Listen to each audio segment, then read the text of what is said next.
Hey, this is Scott Photography Bonsai. In this video, I'll be talking about the Canon 6D Mark II. Thanks to Cameracraft in Rockford, Illinois for letting me try this out at their shop. The 6D Mark II has been out quite a while now, and a lot of people are a little unimpressed with the features versus the price point. However, I do see a few situations this camera is a decent option, which we'll get to. I personally own a Nikon D750 and a D600, which the 6D Mark II fits a little bit above both of those price point wise if you're going new retail. So I will compare those two cameras a little bit to this one as we go through this video. It is a full frame camera, 26.2 megapixels, 45-point autofocus system. However, it is only filling a small area of the frame because it's taken from their 80D APS-C size camera. 6.5 frames a second continuous shooting with that phase detection autofocus system, but then you've got the smaller area of focus, which can be an issue if you're trying to track subjects. 1/4000th of a second maximum shutter speed, which is pretty standard for this level of camera. No built-in flash. I really don't see that as a big issue at this level. Also 1/180th of a second maximum flashing speed, which is a little bit low. Does have a lot of connectivity features, Wi-Fi, Bluetooth, and NFC for quick connections. I have used the Canon's app. It's pretty decent. I use it with my Canon Rebel SL2 for video. Works nicely. Ports wise, you've got the mic port, which is nice to have for video, USB, HDMI, a 3-pin connector port for wired shutter release. Canon's port covers are pretty simple, but they're easy to get out of the way, which is nice.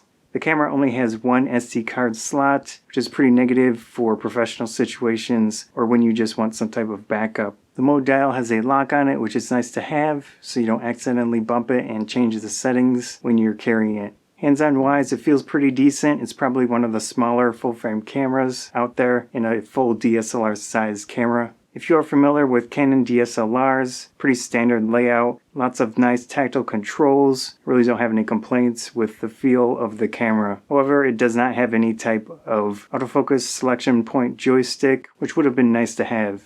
Camera does have a 3-inch touchscreen fully articulating, which is currently the only DSLR that is full frame to have that type of screen. Video features wise, you've got 1080p, 60 frames a second, which isn't ideal these days, but it's good enough for many situations. So with live view mode and video mode, you have dual pixel autofocus. I use this in my Canon Rebel SL2. It's a very nice autofocus system. Makes it easy for me to make videos with that. Compared to my two Nikon DSLRs, the autofocus in live view is significantly better. However, when we're talking about sensors, the D750 and even the D600 sensor is quite a bit better. In still photography situations, you'll have more dynamic range, less noise. As I mentioned before, many people see this camera as a somewhat lackluster option in Canon's lineup. However, if you make videos and you want that easy, quick, and simple autofocus, it is an appealing solution, especially since it has that fully articulating screen and really the only camera currently out with full frame and those two features. So if you're into selfie video, you're into videography, filming yourself in situations, which I do a lot with these YouTube videos, it is an appealing solution. Besides that, if you're in the Canon system already, you have a lot of full frame lenses for that system, it is an option. So with those two situations, I can see this camera being a decent solution for you. However, I would suggest waiting to see the next version of this camera or see if they eventually release a mirrorless full frame camera, which will likely have a lot of these features.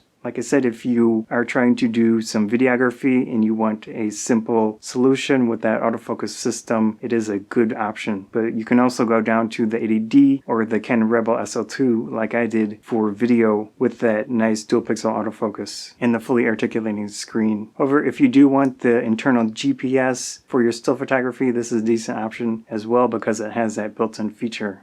That said, with the price of this camera and the lack of some features, I feel that it is a very specific camera for specific needs. I would like to see the new version of this camera or potentially a mirrorless version with a lot of these features. So we'll see what happens.